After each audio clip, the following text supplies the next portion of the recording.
দশমী বিদ্যা একাদশী ব্রত কখনো করবে না।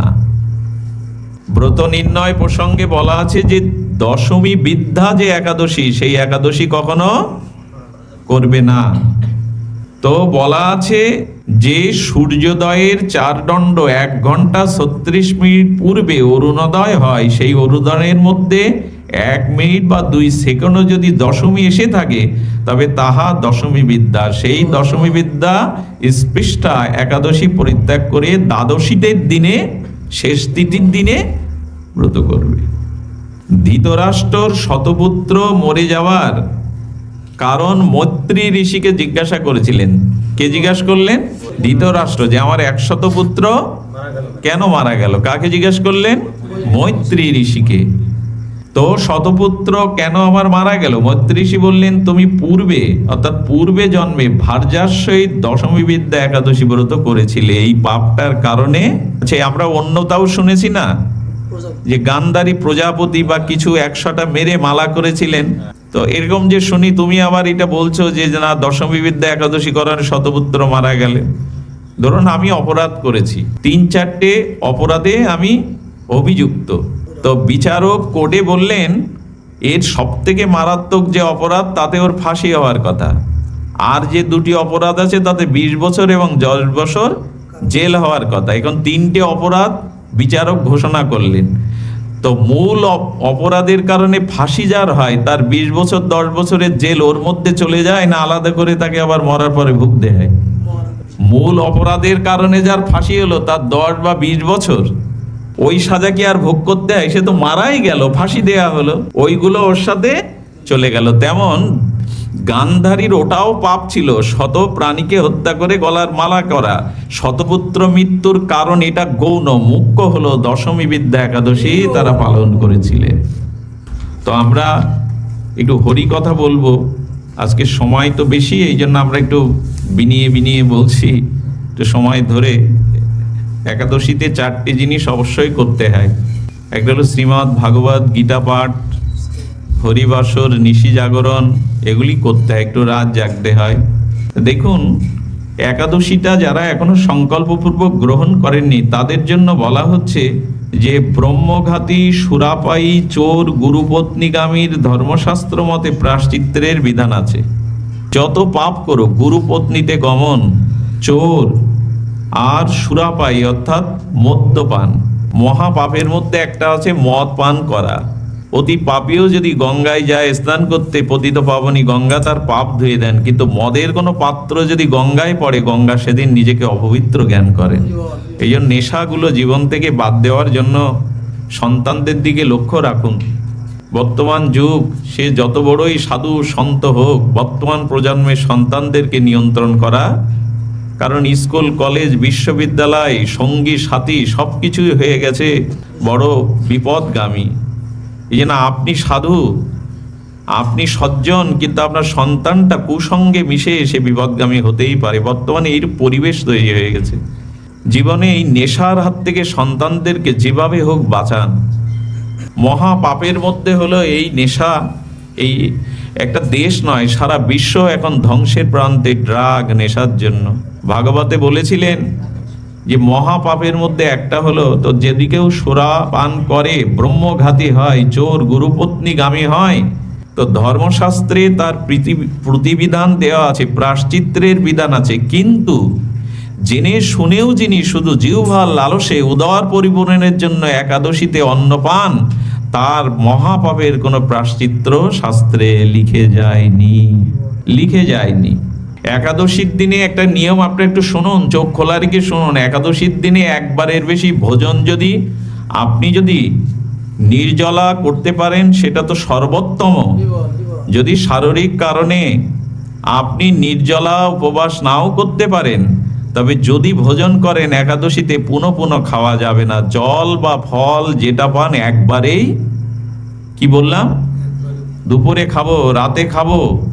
একাদশীতে ভোজন কয়বার মায়েরা বলুন একটু, আপনারা বলুন কয়বার? আমরা খাই তো একবার, দুপুরে একবার, রাতে একবার। আরে ব্রতইটা হলো কি, ভোজন যদি করতে হয় তবে কি করতে হবে? যা কিছু জল ফল অনুকল্প ভগবানের যেটা পেতে হবে ওটা পেতে হবে কবার? একবার। তা নাহলে একাদশী হলোই না। একটু সংযম করুন। দেখুন, ডাক্তার যদি বলে দেয় তোমার লিভারে চর্বি জমেছে, বেটা 2 দিন তোমাকে একটু না খেয়ে থাকতে হবে, জল ছাড়া কিছু, যে বাঁচবার তাগিদে মানুষ কি করে? ডাক্তার বললে মানবে, কিন্তু ভগবান বলছেন ভবব্যাধি দূর করবার জন্য, পাপ দূর করবার জন্য, তাতে মানা নাই। আমাদের কাছে ভগবানের গুরুত্ব খুব নাই বিধায় এটা হয়। ডাক্তার বললে আমরা সেটা মানি। আর একাদশীতে একবার ভোজন করবেন, তো কি ভোজন করবেন বললেন? একাদশীর দিনে ভগবানে অনিবেদিত কিছু মুখে দেওয়া, ওই একবার যা নেবেন সেটাও ভগবানকে নিবেদন করে তবে পেতে হবে। অনিবেদিত একাদশীর দিনে কিছু নেওয়া যাবে না।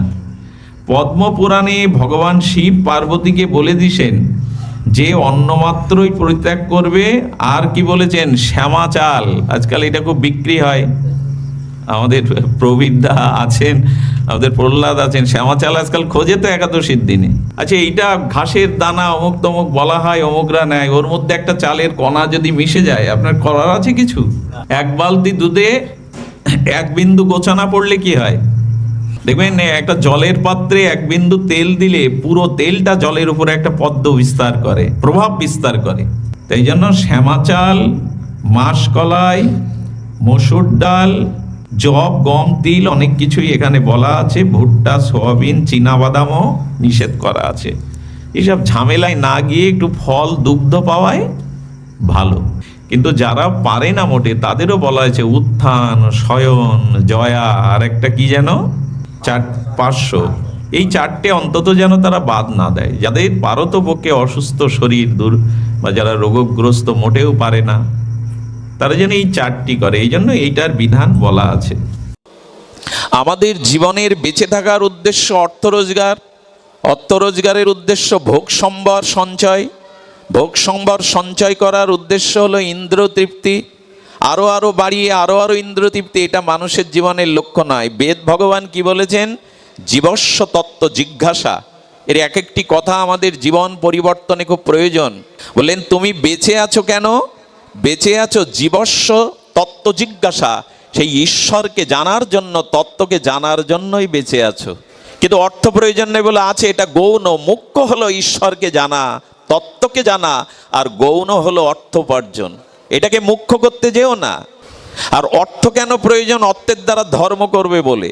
ধর্ম কেন করব? জীব জগতের কল্যাণ হবে বলে। অর্থ নিজে ভোগ করব এই উদ্দেশ্যে অর্থ সঞ্চয় করো না, অভিশাপ দেখা দেবে। অর্থের দ্বারা ধর্ম করব, দেশ ও দশের কল্যাণ করব, এই উদ্দেশ্যেই অর্থ সঞ্চয় করো। আজকে যারা এই অনুষ্ঠানের পেছনে অর্থ নিয়োগ করেছেন, যারা অর্থ পরিশ্রম নিয়োগ করেছেন, তাদের অর্থটা সার্থক। কারণ অর্থ যদি দেশ ও যতে ধর্মের কল্যাণে, সমাজ কল্যাণে, মঙ্গল কাজে ব্যয় না হয়, সে অর্থ অভিশাপ হয়ে দেখা দেয়। জীবস্ব তত্ত্ব জিজ্ঞাসা। বেঁচে থাকার একমাত্র লক্ষ্য হলো তত্ত্ব জিজ্ঞাসা, ঈশ্বরকে তত্ত্ব তো জানা। সুধীজন, আচ্ছা, কোনো ধনী সামর্থ্যবান ব্যক্তি রাজভোগ খাচ্ছে, তার পেছনে এক দিন দুঃখী কাঙাল ভিখারি চেয়ে আছে ওনার দিকে। মনে মনে সাহস পাচ্ছে না চাইতে, কিন্তু মনের ইচ্ছা, বাবু যদি আমাকে একটু দিত। মুখ ফুটে বলেই বসলো, বাবু ওই আস্বাদ্য রাজভোগ যদি কিঞ্চিত আমাকে দিতেন। অনুরোধের আর আকুতি নিয়ে চাইলো। আপনি পারবেন তাকে উপেক্ষা করতে? এই হলো আনুগত্য।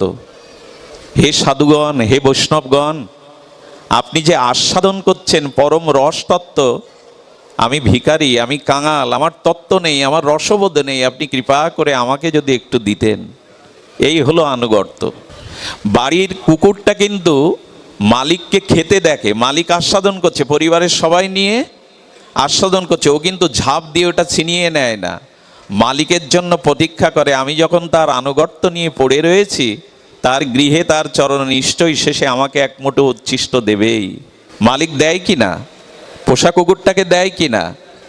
এই জন্য আমাদেরও পড়ে থাকতে হবে, হে গুরুদেব, হে আচার্য, হে তত্ত্বজ্ঞ, আমি আপনার দাস কুকুর হয়ে পড়ে রয়েছি, যদি এক কণা আস্বাদন, যে আস্বাদন আপনি পেয়েছেন, যে ভজন রসে আপনি ডুবে রয়েছেন, সেই রস সামান্য যদি আমাকে দিতেন, আমি তো আপনার চরণেই পড়ে রয়েছি। এই হলো আনুগত্য। এখানে স্বতন্ত্রতার, রাস্তার কুকুর কি কোনো মালিক দেবে ডেকে ডেকে? দেবে না। রাস্তার কুকুর বরঞ্চ ভাগ বসাতে আসলে তাড়িয়ে দেবে, লাঠি পেটা করবে। আনুগত্য নিয়ে পড়ে রয়েছেই বলে তো এক মুষ্টি ওর জন্য দেয়। যেদিন আপনি আমি শ্রীগুরু বৈষ্ণবের আনুগত্য নিয়ে পড়ে থাকবো, সেদিন তারা যে আস্বাদন করছে সেই ভজন অনুভূতি রস, আমাকেও কিঞ্চিত দেবেন, তারা বঞ্চিত করবেন না। আনুগত্য চাই। আনুগত্যের একটি দৃষ্টান্ত আমাদের এসেছে, লক্ষ্য করুন। যেখানে যজ্ঞ হয়, বৃহত্তম কোনো ভাগবতীয় কর্ম হয়, সেখানে অনেক পণ্ডিত ব্যক্তি আসেন, তাকে আহ্বান করা হয়। এখন এই পণ্ডিত ব্যক্তি যারা আসেন, যাদের আহ্বান করা হয়, চিঠিতে কিন্তু সেই আশ্রমের অধ্যক্ষ বা পণ্ডিত ব্যক্তির নাম দিয়েই, ঠিকানা দিয়েই নিমন্ত্রণপত্র পাঠানো হয়। কিন্তু এই পণ্ডিত ব্যক্তির সাথে তার আনুগত্যময় কোনো ছাত্র বা শিষ্য যখন আসে, যজ্ঞের শেষে নিয়ম হলো, যজ্ঞের যারা কর্তা তারা কি করেন, যজ্ঞের যারা পরিচালনা করেন, তারা পণ্ডিতকে বিদায়ের সময় বস্ত্র, মিষ্টি, ফলাদি তাকে দেন। এবং ওনার সাথে যে ছাত্ররা এসছে, ওনার যে শিষ্য এসছে, তাকে কিন্তু নিমন্ত্রণপত্র দেওয়া হয়নি। কিন্তু বলুন তো, পণ্ডিতের পাশে তার শিষ্য, তার ছাত্রকেও ওই মিষ্টি কাপড়ের একটা অংশ দেওয়া হয় কিনা? তাকে তো নিমন্ত্রণ করা হয়নি। কিন্তু যেহেতু তিনি আচার্যদেবের আনুগত্যে তার শিষ্য হয়ে তার পেছনে দাঁড়িয়েছেন, তাকে কিছু দেয়া হয়। যখন আপনি শ্রীগুরু বৈষ্ণবের আনুগত্য নিয়ে পেছনে দাঁড়াবেন, তখনই গুরুদেব যা যা পাবেন, ওই ভগবত প্রেম ও রস আস্বাদন, আপনাকেও ভগবান বঞ্চিত করবেন, আপনাকেও কিছু দেবেন, কিছু অন্তত পাওয়া যাবে। এই জন্য দেখুন, এই ভাগবতটাও আনুগত্যের। এই ভাগবতও স্বতন্ত্রভাবে ফল্লাভ হবে না, ভাগবত আনুগত্যে শ্রবণ করতে হবে। সব কিছু আনুগত্যময়, স্বাতন্ত্র এই জগতে কিছুই নাই। অর্থাৎ আমাদের এই ভজন জগতে স্বাতন্ত্র্যের কোনো স্থান নাই। সুধীজন, ভাগবতে নিমন্ত্রণ দিয়েছিলেন ভগবান সুখদেব, ব্যাসদেব কাদেরকে? বলছেন যে রসিকজন এবং ভাবুকজনকেই নিমন্ত্রণ করা হলো। নিগম কল্পতরুর গলিতাং ফলাম সুখ মুখদা দ্রব্য সংযুত আস্মদনাম পিবত ভাগবত রসমালয়াম মোহরহ রসিক ভুবি ভাবুকা। আহ্বান করা হলো কাদের ভাগবতে? রসিকজন আর ভাবুকজনকে। রসিক কারা?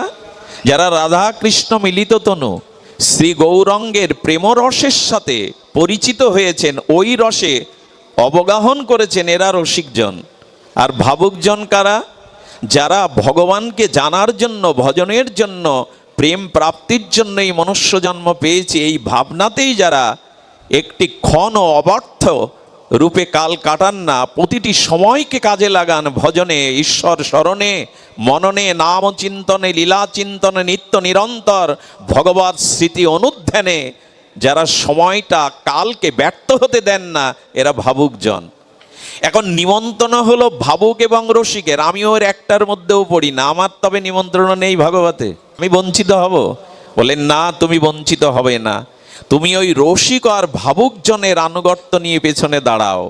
উনি যেটা আস্বাদন করছেন, দেখুন মোবাইলে এখন অনেকেই পাঠ শোনেন। আমি মাঝে ভারতে পাঠে গিয়ে দেখি, সেখানেও হাজার হাজার ভক্ত। বললাম, আমাকে চিনেন কি করে? অজ পাড়া গায়ে পড়ে রয়েছি।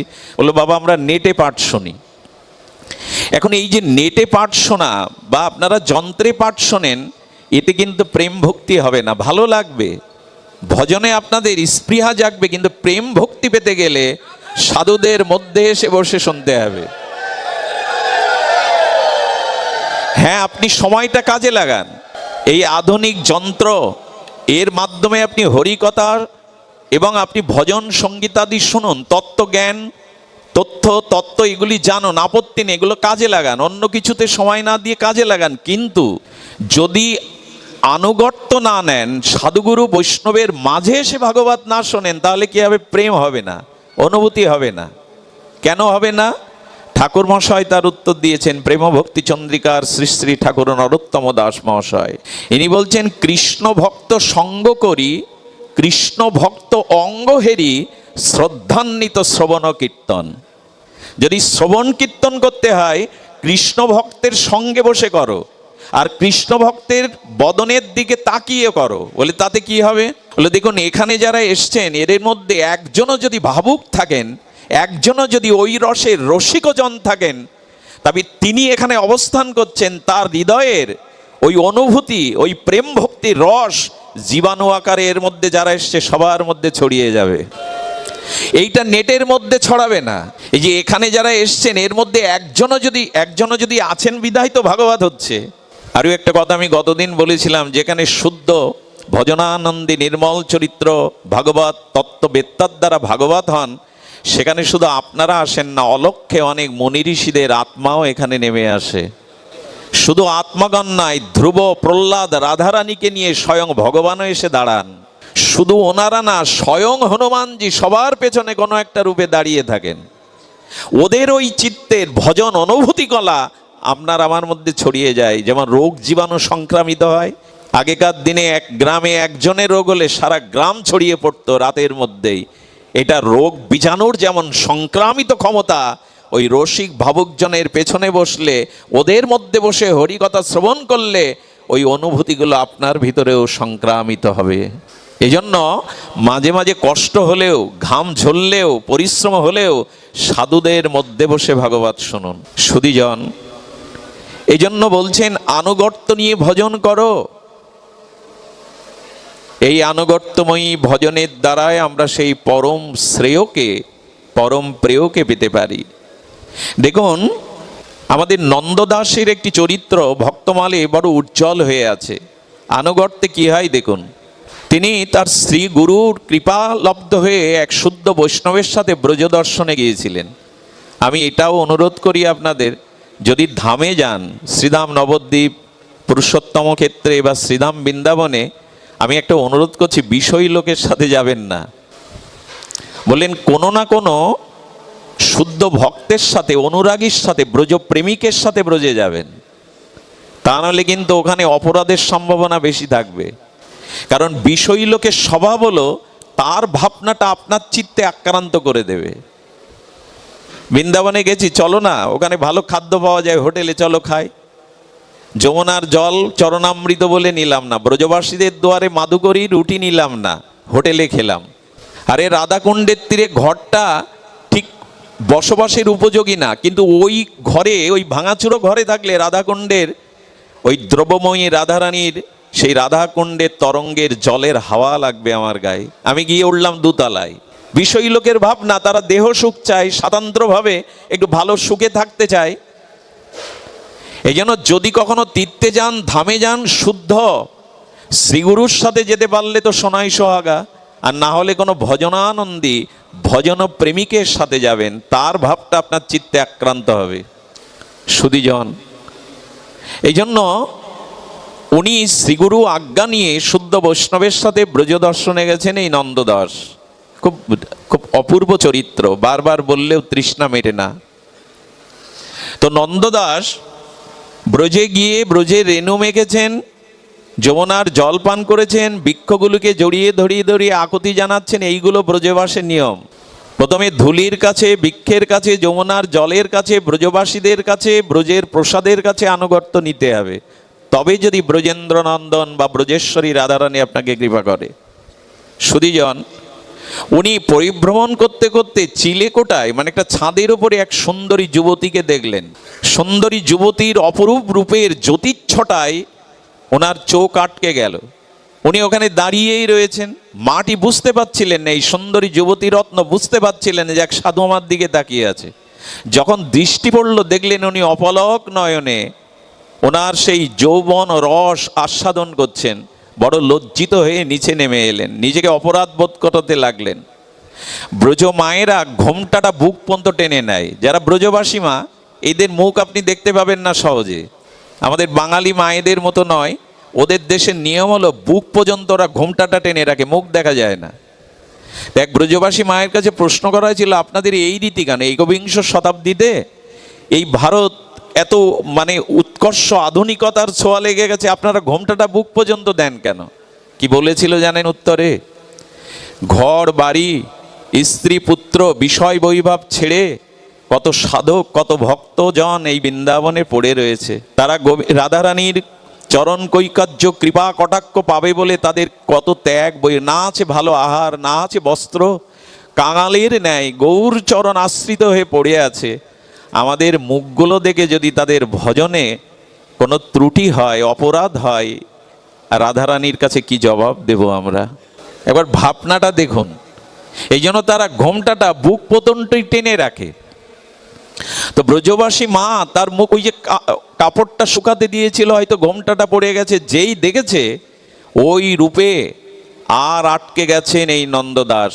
ইনি বিট্টল নাথজির, বিট্টল গোসাইয়ের শিষ্য, সাধারণ গুরুর শিষ্য না, সামাত্তবান ভজনানন্দী মহাপুরুষের শিষ্য। উনি নিজেও বুঝতে পারছেন না ওই রূপের মধ্যে কি আটকে গেল, কেন আমি ওই দিকে তাকিয়ে রয়েছি। মাঝে মাঝে অনেক কার্য ঘটে আমাদের জীবনে, আমরা কারণ খুঁজে পাই না, উনিও কারণ পাচ্ছেন না। কি করেছেন জানেন? এসে জানলা আগলা করছে আর একবার দেখবে বলে, জানলাতে না পেয়ে দরজার সামনেই বসে গেছে। ওনার স্বামী 2 দিন কাজের জন্য বাইরে গেছিলেন। খুব মন দিয়ে শুনুন, 2 দিন বাদে যখন এসছেন, ওই মাটি 2 দিনে ঘরের দরজা খুলতে পারেননি, আনুষঙ্গিক কাজ মিটিয়েছেন কাউকে দিয়ে।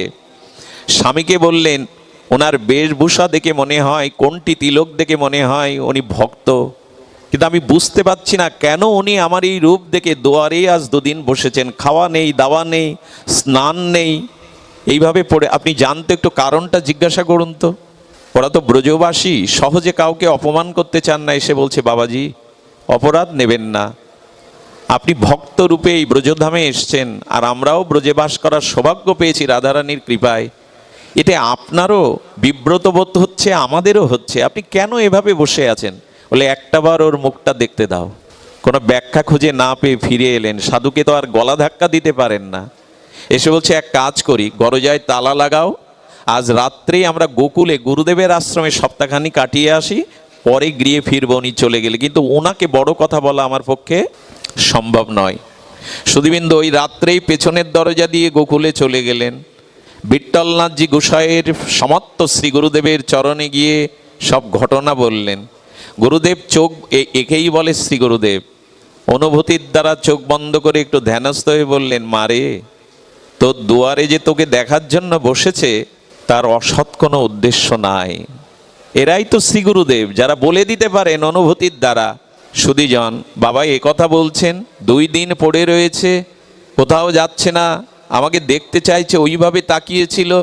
বলল, শোন মা, ওর অন্তরে যদি অসৎ উদ্দেশ্য থাকতো তাহলে তোরা ওই গৃহ ছেড়ে গুরুদেবের আশ্রমে গোকুলে আসতিস না। কোনো ঘটনার কারণে আপনি যখন গুরু আশ্রমে যাবেন, কোনো ঘটনায় আঘাত পেয়ে, কষ্ট পেয়ে বা দুর্ঘটনা মনে করে যখন ধামে যাবেন, তীর্থে যাবেন, গুরুচরণে যাবেন, জানবেন যেটা ঘটেছে ওটা আপনার মঙ্গলের জন্য। অসৎ কোনো উদ্দেশ্য হলে আপনি শহরে যেতেন, আত্মীয়র বাড়ি যেতেন, গুরুদেবের গৃহে যেতেন না। একেই বলে অনুভূতি, একেই বলে অনুভূতি। সুধীজন, রাবণ বিনাশের জন্য রঘুপতি রামচন্দ্র বনে যাননি, ওটা অযোধ্যা থেকেই করতে পারতেন, উনি স্বয়ং ভগবান। তো বনবাস স্বীকার করলেন কেন প্রভু? বললেন, সবরই যে বসে আছে দীর্ঘদিন ধরে তার আশায়। রামচন্দ্রের বনে যাওয়াটা মঙ্গল মনে করছেন, মঙ্গল মনে করছেন, এই জন্য সবরীকে তো কৃপা করতে হবে। আর ঋষি মুনিদের সঙ্গ পাবো আমি, রাজপ্রাসাদে থাকলে সাধু সঙ্গ হবে না। এই জন্য উনি মঙ্গল মনে করছেন বনে গমনকে। কোনো ঘটনার দ্বারা যদি সাধু দর্শন হয়, গুরু দর্শন হয়, কোনো ধামে পৌঁছান, জানবেন যার দ্বারা ঘটনা ঘটেছে তিনি আপনার অমঙ্গল চাননি, তিনি আপনার মঙ্গলই চেয়েছেন। গুরুদেব বললেন, ওখানে একটা আসন পদ, এক্ষুনি সে আসবে। উনি জানতে পারলেন, উনি চলে গেছেন। সেই নন্দদাস ওখানে এসে যখন গুরুদেবের চরণে পড়েছেন, প্রসাদ পাওয়ার বলছে, বাবা আমাকে বলো আসলে ঘটনা কি হয়েছে জানেন? এর পূর্বজন্মে উনি ব্রজেই ছিলেন, না হলে তার এরকম অনুভূতি আসে না। ব্রজে উনি সখী রূপে যে ভজন করতেন, ওনার ভজন সাথীটার রূপ অমনই ছিল। সেই পূর্বস্মৃতি মনে করে সেই সখী রূপে ওনাকে দেখে আর নয়ন ফেরাতে পারছেন না।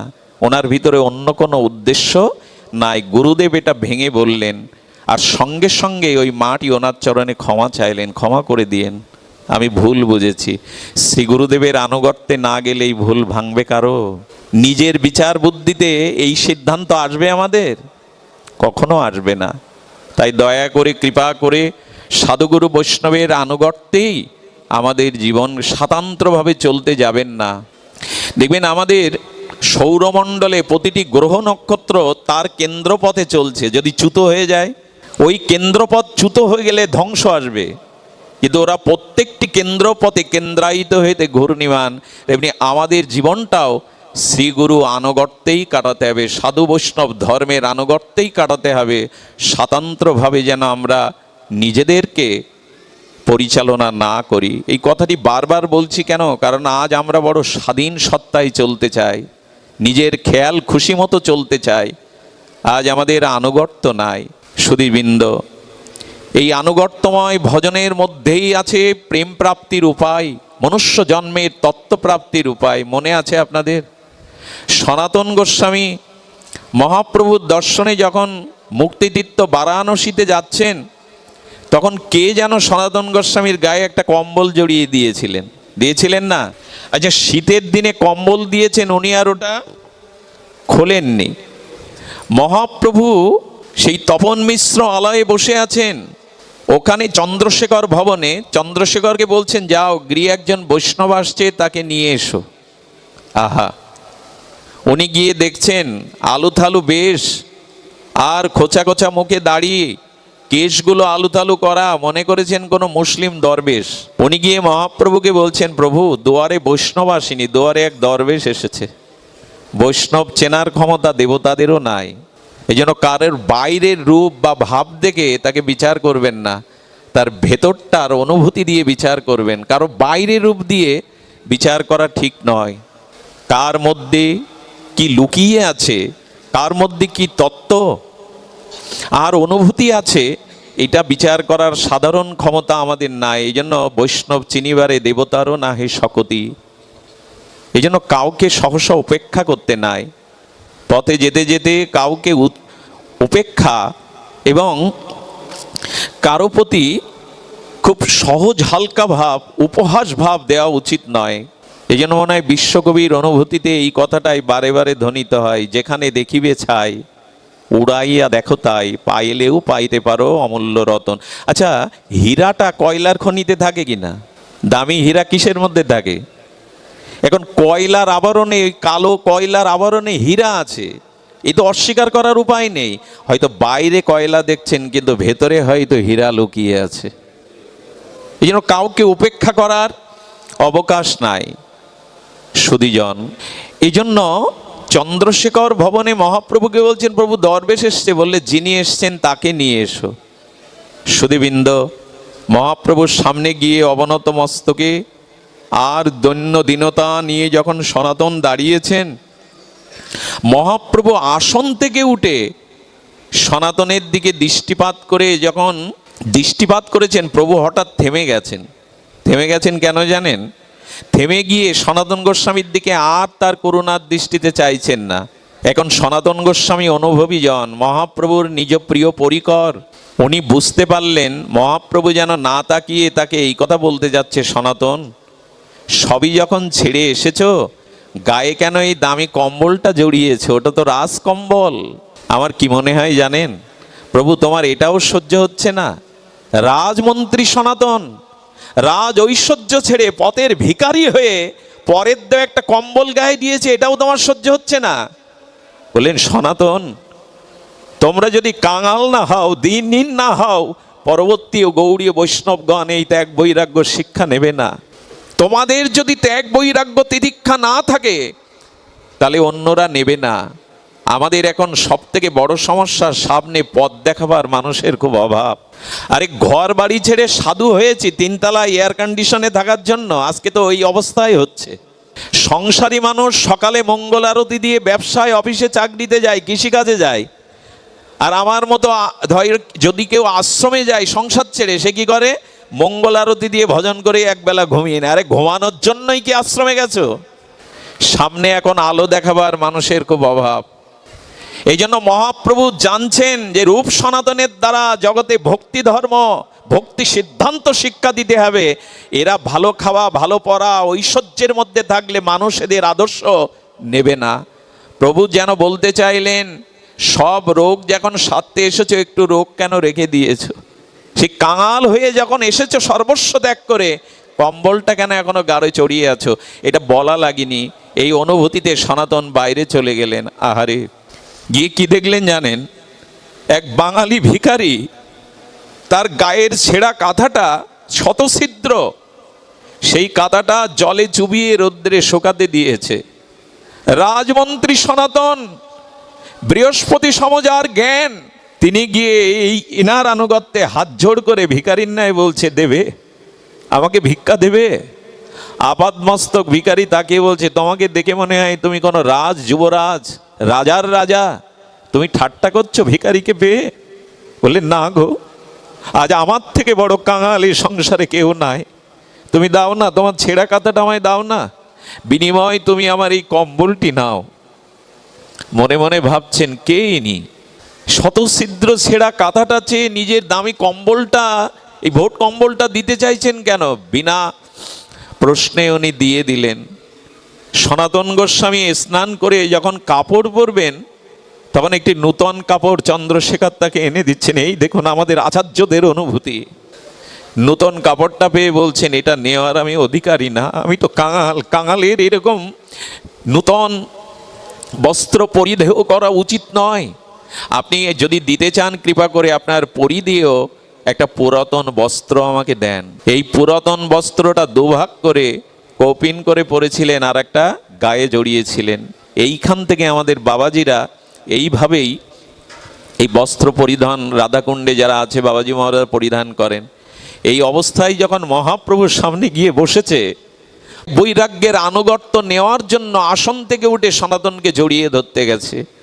সনাতন বারবার অবনত মস্তকে দৈন্য নিয়ে পিছিয়ে যাচ্ছেন, ছুঁয়ো না প্রভু, আমার মতো পামরকে, আমার মতো পাপীকে, আমার মতো ভোগীকে তুমি ছুঁয়ো না। সারা জীবন ঐশ্বর্য ভোগ করেছি প্রভু, তোমার এই চিরশাশ্বত আর পবিত্র অঙ্গ কলুষিত হবে, আমাকে ছুঁয়ো না।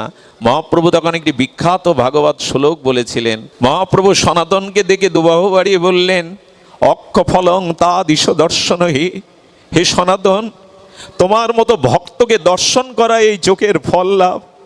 ভগবান আমাকে চক্ষু দিয়েছেন তোমার মতো শুদ্ধ ভক্তকে দেখবার জন্য। যতদিন সাধুগুরু বৈষ্ণবের প্রতি এই দৃষ্টি না যাবে, ততদিন চোখের সফলতা নাই। জিহ্বা ফলং তা দিশ কীর্তন হে। হে সনাতন, তোমার মতো ভক্তের গুণকীর্তন করাই হলো এই জিহ্বার ফল লাভ, প্রাপ্তি লাভ। এই জিহ্বা পেয়েছি ভক্তের গুণকীর্তন করার জন্য, ভগবানের গুণমহিমা সংকীর্তন করার জন্য। জিহ্বাটা শুধু পরনিন্দা, পরচর্চায়, আন কথায় কাটিয়ে দেওয়ার জন্য না। জিহ্বা ফলং তা দিশীয় কীর্তন হে। তোমার মতো ভক্তের কীর্তন করাই হলো, গুণকীর্তনই হলো জিহ্বার ফল লাভ। অম্ব ফলম গাত্র তা দিচ স্পর্শ। আমার এই অঙ্গ সেই দিনই ধন্য হবে যেদিন তোমার মতো ভক্তকে আমি আলিঙ্গন করতে পারবো। এসো সনাতন। আচ্ছা, প্রভু এ কথা কেন বলছেন? প্রভু কেন বলছেন জানেন? দুর্লভতা হি ভাগবত লোকে। সনাতন, পৃথিবীতে কোনো কিছুই দুর্লভ নয়। আজ এই বিজ্ঞানের চরম উৎকর্ষ, বৈজ্ঞানিক যুগে এসে কোনো কিছুই আজ আর সব হাতের মুঠোই বিশ্বটা, কিন্তু দুর্লভতা হি ভাগবত লোকে। এই পৃথিবীতে, এই চতুর্দশ ভুবনে একমাত্র দুর্লভ তোমার মতো কৃষ্ণ ভক্ত। তোমার মতো ভক্তই হলো জগতে দুর্লভ, আর কিছু দুর্লভ নয়। তোমার মতো ভক্তই দুর্লভ।